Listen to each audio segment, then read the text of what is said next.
Goeiemôre geliefdes. Ek glo en vertrou dat dit goed gaan met u en dat u nog gesond is. Dit is vir my 'n voorreg om vandag weer saam met jou op hierdie platform te kan kuier. Ons wil net graag vir u dankie sê vir u ondersteuning die afgelope ruk. Dankie vir almal wat ons fondsinsamelings ondersteun, elkeen wat vir ons 'n geloofsoffer bydrae al inbetaal het, elkeen wat gereeld hulle dankoffer bydraes inbetaal. Ons waardeer julle opreg. Dit is nou wintertyd, so ons fondsinsamelings gaan net vir die winter so bietjie op ys geplaas word en dan na die winter dan sal ons weer 'n fondsinsameling geleentheid hê. Maar intussen is u meer as welkom om nog steeds ons winterbottelprojek te ondersteun. Ons het bottels en ons het inhoud en as jy dit wil volmaak en uitdeel, is jy meer as welkom. As jy inhoud wil skenk, is jy meer as welkom. En as jy bottels wil skenk, kontak net vir Sonja en sê vir haar hoe en waar jy wil betrokke raak en dan deel ons ook hierdie bottels met voedsame kos in die winter uit, sodat ons ook dan so mense kan bystaan en kan help. En indien jy dalk nog iewers te klere het wat jy nog nie gebring het nie, of warm goed vir die winter, is jy nog steeds meer as welkom om dit by Sonja te gaan aflaai. Ons deel altyd uit van die nood daar buite is groot. Dan wil ons voorbringslys ook graag met u deel. Ons vra nog steeds voorbring vir Tannie Martie Potgieter, vir Tannie Dina Groblaar se kleinseun en sy gesondheid, vir oom Johan Annandale en sy gesondheid, vir Wim Pinaar wat sukkel met sy voet, vir Tannie Lynn en vir Erna wat nog herstel na hulle prosedures, as ook Tannie Hester Botha wat nog aansterk, en dan het ons ook verneem van Tannie Jackie Smit, wat intussen ook vir 'n operasie gegaan het en tans tuis aansterk. So ons dink in ons gebede aan elkeen van hierdie lidmate. Indien daar iemand anders is van wie ons nie bewus is nie, vra ons dat u asseblief vir ons in kennis sal stel. En dan het ons almal maar 'n snyfneus en 'n verkoue wat ons opdoen in die wintertyd, so kom ons dink aan elkeen wat siek is. En dan bid ons en ons vra vir die Here om elkeen van ons ook veilig en gesond te hou. Dit is dan al wat my afkondigings aanbetref. Vandag is dan ook Vadersdag en ek het gedink om spesifiek ook 'n moment daaraan af te staan. So ek wil vir ons ietsie voorlees wat ek ontvang het en dan gaan ons 'n gebed doen, dan loop die res van die verrigtinge soos wat dit volg. Daar staan: Die Here het krag van 'n berg geneem, die majesteit van 'n boom, die kalmte van 'n stil see, die vrygewige siel van die natuur, die vertroostende arms van die nag, die wysheid van die eeue, die krag van 'n arend se vlug, die vreugde van 'n lenteoggend, die geloof van 'n mosterdsaadjie, die geduld van Job, die diepte wat 'n familie nodig het. En toe het die Here al hierdie kwaliteite bymekaar gevoeg. Daar was niks meer om by te voeg nie, want die meesterstuk was voltooi en hy het dit Pa/Oupa genoem. Kom ons bid nou saam. Mag die Vader van alle vaders julle seën en julle bekragtig om die beste pa en oupa te wees. Mag julle hom dophou in die verhoudings wat hy met julle het en mag julle bereid wees om sy vaderskap na te boots. Mag julle die roeping wat hy oor julle pad gebring het omhels. Dankie vir die rol wat elkeen van julle in ons lewens speel. Vandag kom dank en eer ons julle en kan ons nie genoeg sê dankie vir dit wat julle vir ons doen nie.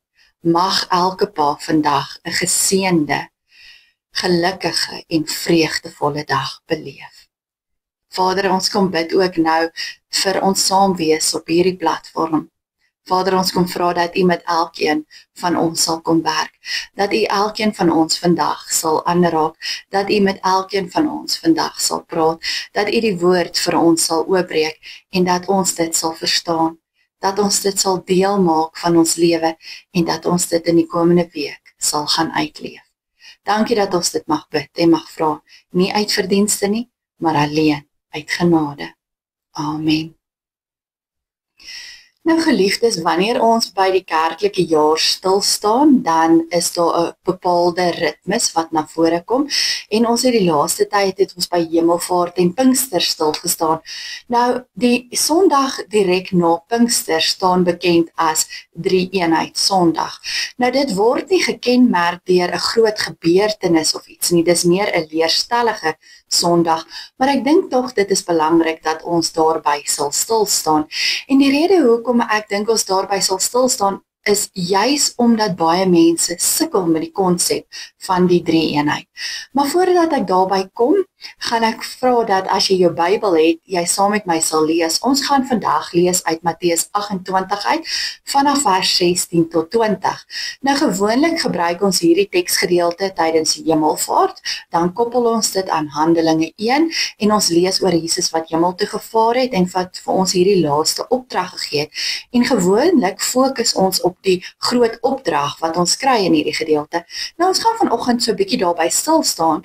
Ons gaan eintlik daarmee afsluit, maar hoekom ek dit gekies het vir vandag is juis omdat dit die drie-eenheid in een frase saamvat en omdat ons dan vandag op die drie-eenheid gaan fokus. Maar voordat ons verder gaan ek vra dat ons dit eers sal saam lees. Dis Matteus 28 vanaf vers 16 tot 20, 'n baie bekende gedeelte. Daar staan: Die 11 disippels het na Galilea toe gegaan, na die berg waarheen Jesus hulle beveel het om te gaan. Toe hulle hom sien, het hulle hom aanbid, hoewel party getwyfel het. Jesus kom toe nader en sê vir hulle: Aan my is alle mag gegee in die hemel en op die aarde. Gaan dan na al die nasies toe en maak die mense my disippels. Doop hulle in die naam van die Vader, die Seun en die Heilige Gees en leer hulle om alles te onderhou wat ek julle beveel het. En onthou, ek is by julle al die dae tot die volëinding van die wêreld. Nou geliefdes, ons lees net hierdie enkele verse. Soos wat ek gesê het, is dit vir party mense baie moeilik om te praat oor die drie-eenheid, veral as hulle gekonfronteer word deur ander mense van ander gelowe. Nou ek het op 'n storie afgekom wat dit vir ons baie mooi verduidelik en ek wil graag hier die storie vir ons voorlees. Die storie se naam is: Hoe kan 'n drie-een wees? My moslem vriendin Jasmin sê daar is net een God en sy sê ons as Christene leer mense dat daar 3 gode is. Wat moet ek vir haar sê? Vra Zelda eendag vir haar ma. Sê vir haar ons aanbid 'n drie-enige God. Antwoord haar ma. Maar hoe kan daar 3 van God in een wees? Vra Zelda met 'n frons tussen haar oë. Haar ma dink 'n bietjie en toe sê sy: Kom sit hier by my en dan gesels ek en jy daaroor. Ons as Christene kan nie anders as om in die drie-eenheid van God te glo nie, want die Bybel leer ons dat die Vader God is en dat die Seun ook God is en dat die Heilige Gees ook God is. Daarom moet ons aanvaar dat God vir ewig bestaan uit 3 persone. Zelda is duidelik nog nie tevrede met haar ma se antwoord nie. OK, sê haar ma, sê vir my, stem jy saam dat Jesus dinge gedoen het wat net 'n God kan doen? Zelda dink so 'n bietjie aan al die Bybelse verhale wat vir haar vertel word van Jesus se wonderwerke. Dat hy die natuur kon beheer, sondes kon vergewe, siekes kon gesond maak en selfs dooies weer kon laat lewe. Ja, sê sy. En die Bybel leer ons dat die Heilige Gees niks anders as God is nie. Daar is meer as 60 plekke in die Bybel waar daar van God die Vader, van God die Heilige Gees gepraat word asof hulle dieselfde is.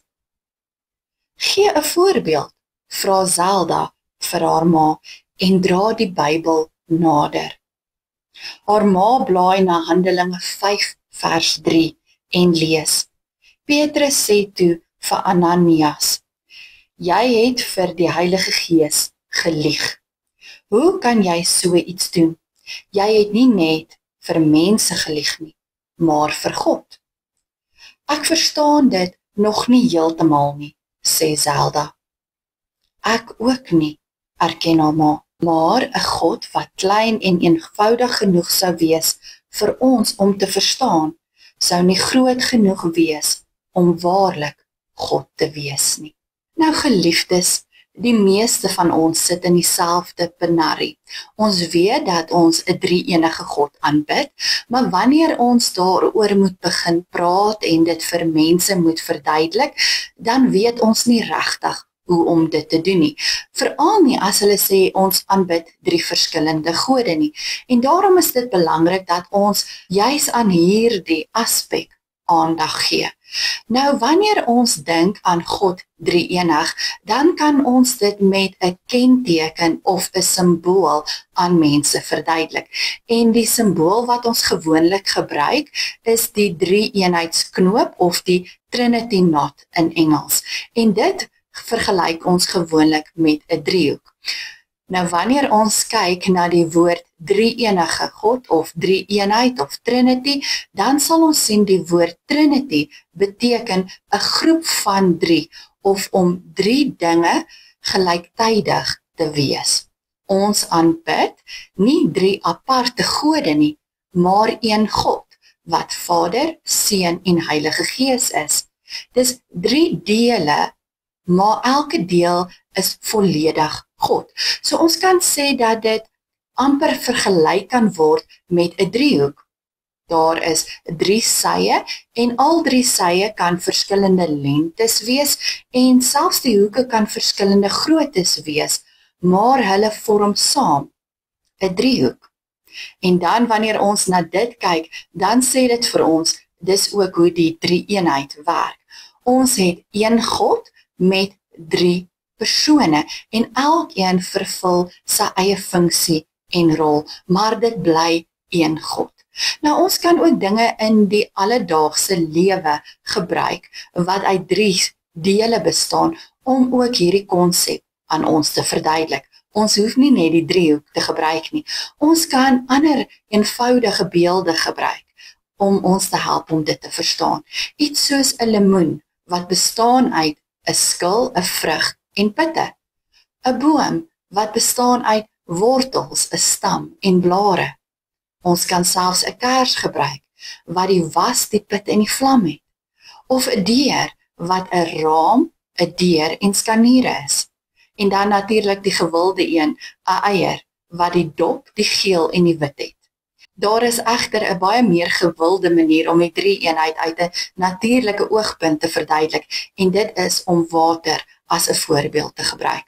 Ons almal weet dat water 3 fases van bestaan het: 'n vaste stof, 'n vloeistof en 'n gas. Ons gebruik water dus ook op 3 verskillende maniere. Ons gebruik ys om iets koel te hou, maar dit bly op die einde van die dag nog steeds water. En dan gebruik ons natuurlik ook die vloeistof om te drink, wat uiteraard nog steeds water is. En dan natuurlik stoom om elektrisiteit op te werk, maar dit bly nog steeds dieselfde stof, naamlik water. So dieselfde stof word in 3 verskillende fases gebruik. Dis dieselfde substans, maar dit het 3 vorms. Net so het ons een God, maar 3 persone: Vader, Seun en Heilige Gees. En vandag gaan ons by elkeen van hierdie 3 persone kortliks stil staan, sodat ons hulle funksie en hulle rol verstaan en verstaan hoe hulle as 'n eenheid funksioneer. Die eerste persoon van die drie-eenheid is God die Vader, die skepper van die hemel en aarde. In Genesis 1 vers 1 lees ons: in die begin het God die hemel en die aarde geskape. Dit is die Vader wat die skepping in werking gestel het en voortdurend ook oor ons waak. Sy liefde en sy sorg vir ons is oneindig en onvoorwaardelik. Deur hom het ons die lewe en alles wat ek en jy daagliks mag benodig. Ons verhouding met die Vader is gegrond op liefde, gehoorsaamheid en vertroue. As sy kinders is ons elkeen geroep om in 'n intieme persoonlike verhouding met hom te leef, waar ons hom liefhet met ons hele hart, ons hele siel en ons hele verstand. Ons staan in 'n verhouding van afhanklikheid met God, waar ons erken dat hy ons skepper is, dat hy ons voorsiener is en dat ons hom vertrou om die leiding in ons lewe te neem, om beheer oor te neem van ons lewe en om vir ons te sorg, om daagliks in alle omstandighede van ons lewens vir ons te sorg en vir ons te voorsien. Hierdie verhouding word dan ook gekenmerk deur gebed, aanbidding en dankbaarheid, as ook 'n innerlike begeerte, ek wil amper sê 'n dors, 'n smagting om hom te soek, om hom beter te ken, om nader aan hom te beweeg en om sy wil te volg in ons lewens en in ooreenstemming met sy wil te leef in die wêreld daar buite. Die tweede persoon is Jesus Christus, God wat mens geword het en wat onder ons kom woon het. Ons lees daarvan in Johannes 1 vanaf vers 14. Ons lees daar, en die woord het vlees geword en het onder ons kom woon. Ons het sy heerlikheid gesien, die heerlikheid van die enigste Seun van die Vader, vol genade en waarheid. Jesus het na die wêreld toe gekom. Hy het mens geword en sy lewe vir ons gegee, sodat ek en jy die ewige lewe kan hê. Hy is ons verlosser en ons vriend, wat altyd by ons is. Ek en jy staan in 'n verhouding met hom, en ons verhouding met Christus vorm die kern van my en jou geloof. Ons staan in 'n verhouding met Jesus Christus, omdat hy ons geroep het om sy disipel te wees, om agter hom aan te loop en om sy voorbeeld te volg. Dink net aan die kere toe hy die vissers geroep het en gesê het, los alles en kom loop agter my aan. Hy kom doen presies dieselfde met my en jou. Hy kom sê vir ons, los alles en volg my. Wees my kind, wees my disipel en kom loop in my voetspore. Kom volg my, wees my kind. En hy het nie net aarde toe gekom om ons te kom verlos nie, maar ook om vir my en jou 'n lewende voorbeeld te wees van hoe ek en jy daagliks moet lewe. Net soos wat Jesus diensbaar was, soos wat Jesus by stikkende en seer mense gesit het, hoe Jesus wonderwerke gedoen het en hulle aangeraak het, hoe hy liefde en vergifnis betoon het, so moet ek en jy ook sy voorbeeld volg. Ons het in Pinkstertyd hierby stil gestaan om te sê dat ons soos Jesus moet voete was, diensbaar moet wees, by die mense wat eenkant geskei word, moet uitkom, dat ons die in nood moet help en dat ons hulle nood moet aanspreek, dat ons daar moet wees vir die wat stikkend en seer is, en dat ons net soos Jesus nie moet diskrimineer nie, maar dat ons alle mense gelyk moet behandel. So ons is geroep om sy liefde, sy nederigheid, sy diensbaarheid en ook sy gehoorsaamheid na te volg. Christus het die pad kom loop wat ek en jy moet loop. Hy het vir ons die weg gebaan, sodat ek en jy hierdie pad makliker kan loop, sodat dit vir ons moontlik is om op hierdie pad te loop. En al wat hy van my en jou vra, is om sy voorbeeld na te volg, en om so 'n lewe van gehoorsaamheid te leef. Die derde persoon in ons drie-eenheid is die Heilige Gees, wat ons lei en versterk. Ons lees daarvan in Johannes 14 vanaf vers 26 waar Jesus sê, maar die Trooster, die Heilige Gees, wat die Vader in my naam sal stuur, hy sal julle alles leer en julle herinner aan alles wat ek vir julle gesê het. Nou geliefdes, wanneer dit kom by die Heilige Gees, sukkel ons partykeer so bietjie om hom te verstaan en te beleef. Maar die Heilige Gees is altyd by ons. Hy is by ons om ons te lei, te troos en ons te herinner aan die waarhede van die geloof. Hy lei ons deur ons pad te verlig en dit doen hy deur die woord vir my en jou oop te breek. Maar dan moet ek en jy vir hom vra om die woord vir ons oop te breek. Hy kom troos ons in tye van nood. Hy is die een wat vir ons vertroosting bied. Hy is die een wat vir ons die woord oopbreek om vir ons te sê dat in moeilike tye is ons nie alleen nie.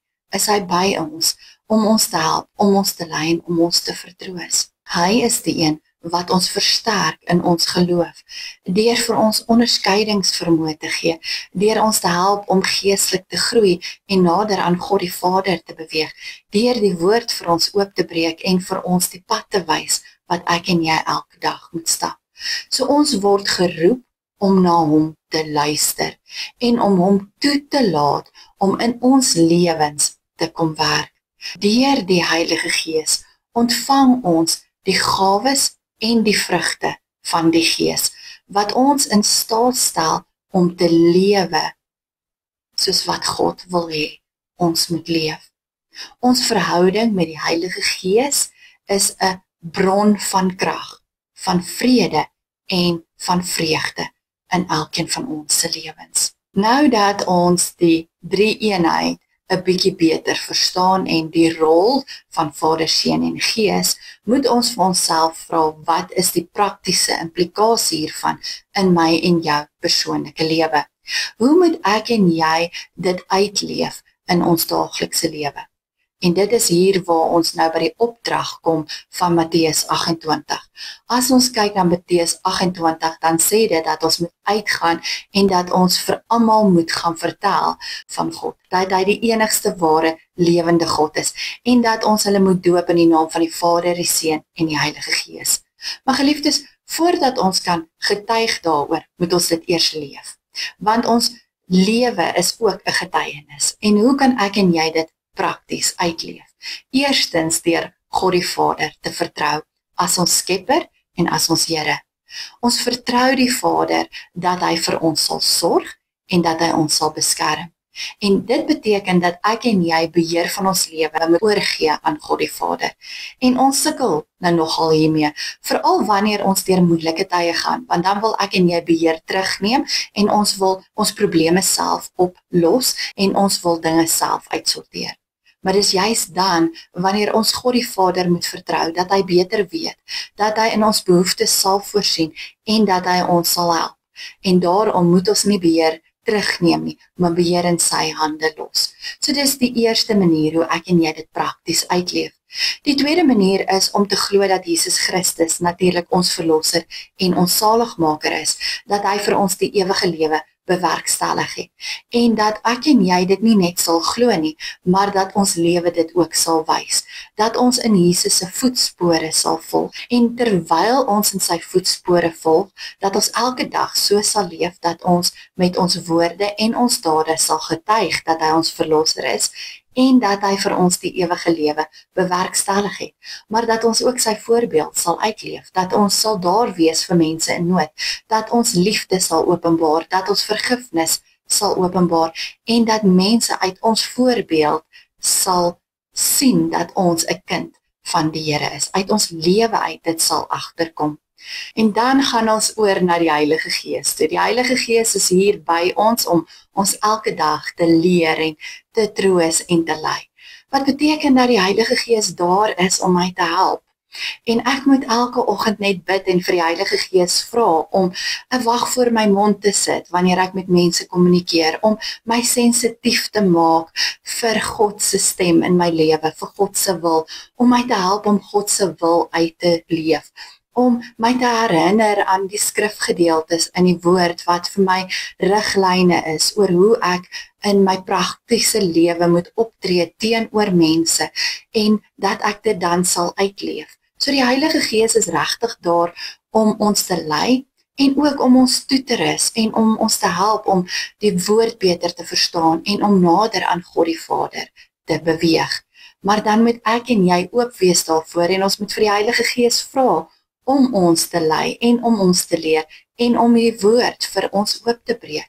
En wanneer ek en jy hierdie dinge prakties doen, is ons besig om te getuig. Ons getuig deur ons woorde en ons dade van die lewende God, wat 'n werklikheid in ons lewe is. En is ons besig om Matteus 28 vers 16 tot 20 uit te leef, wat sê, gaan dan na al die nasies toe. So ek en jy hoef nie met 'n Bybel onder die arm te loop en elke liewe persoon te bekeer wat ons sien nie. Ons moet net ons geloof prakties uitleef.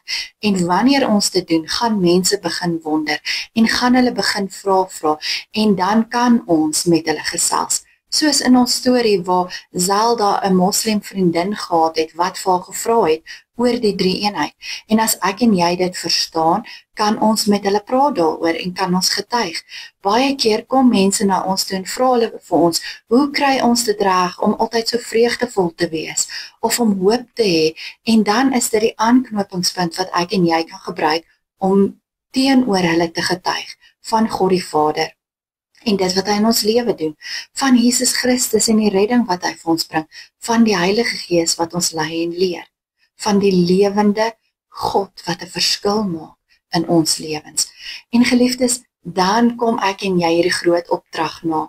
Ons hoef nie uit te gaan en almal te doop nie. Ja, dit sal wonderlik wees as hulle tot bekering kom en as hulle gedoop word, maar my en jou werk is om te getuig en die res in God se hande te los en hom toe te laat om die saad wat ons gesaai het te laat ontkiem. En daarom het ons hierdie verantwoordelikheid om die woord beter te verstaan, sodat ons dit kan interpreteer en sodat ons dit kan oordra aan ander mense wat dit nie verstaan soos ek en jy nie. Iemand het op 'n stadium gesê, die drie-eenheid is nie 'n probleem wat ek en jy moet oplos nie. Dis 'n misterie wat ek en jy moet ondersoek en ontdek en vir onsself uitklaar, sodat ons mense daaroor kan inlig. 'n Misterie gaan altyd 'n misterie bly. En ons gaan dit dalk nooit heeltemal ten volle verstaan nie. Maar as ek en jy daarmee werk en as ons dit bestudeer en as ons onsself inlig daaroor en meer daarvan leer, gaan ons dit beter verstaan, totdat ons dit so verstaan dat ons dit kan oordra aan iemand anders en kan verduidelik. Maar ek dink die punt waarby ons vandag moet uitkom is dat ons so moet leef dat mense deur ons lewens aangeraak gaan word, dat ek en jy moet getuig oor die lewende God wat ons aanbid. En geliefdes, as ek en jy nie gaan getuig nie, dan sal die klippe dit uitskree. Amen.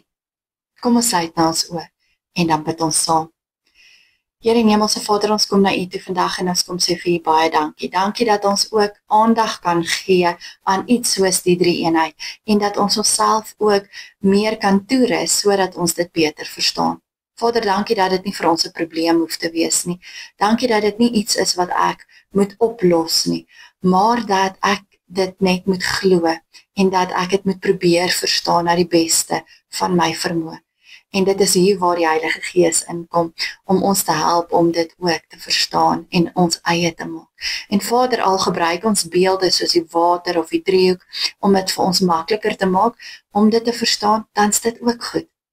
Want dit is wat ons tot ons beskikking het. Maar Vader, dat dit nie vir ons 'n struikelblok sal word nie, dat ons die drie-eenheid sal verstaan, na die beste van ons vermoë, en dat ons sal leer om dit ook oor te dra aan ander mense, om dit aan hulle te verduidelik na die beste van ons vermoë. Maar Vader, vandag het ons gehoor wat is die rol van Vader, Seun en Gees in elkeen van ons se lewens en hoe ons dit prakties kan uitleef en kan getuig daaroor. En ons vra vir U om ons te help daarmee, dat ons woorde en ons dade ooreen sal stem met dit wat ons glo en dat ons dit sal uitleef en dat dit 'n verskil sal maak in mense se lewens. Nie net in ons eie lewe nie, maar almal wat ons pad kruis, ons naaste, die mense wat in 'n stikkende en seer wêreld leef. Vader, help ons om 'n lewende getuie te wees van U en dit wat U vir ons kom doen het. Ons kom bid ook vandag vir ons gemeente en ons vra dat ons gemeente ook 'n ligbaken sal wees in ons gemeenskap en dat mense na ons toe sal kom omdat ons die evangelie uitleef, omdat ons gasvry is, omdat ons liefde betoon aan alle mense en omdat almal by ons welkom en tuis voel. Vader, en dat ons ook dan so 'n verskil sal maak in mense in die gemeenskap se lewe. So gebruik ons en gee ons die insig en die wysheid waar om hierdie verskil te gaan maak. Ons kom bid ook vir die lidmate in ons gemeente wat siek is. Ons kom dra hulle vandag aan U op. En ons vra dat U ook by hulle sal stil staan, dat U vir hulle krag sal gee om dit te hanteer wat oor hulle pad gekom het. Vader, dat U hulle sal sterk maak, dat U teenwoordig sal wees en dat hulle U teenwoordigheid elke dag sal beleef en ervaar.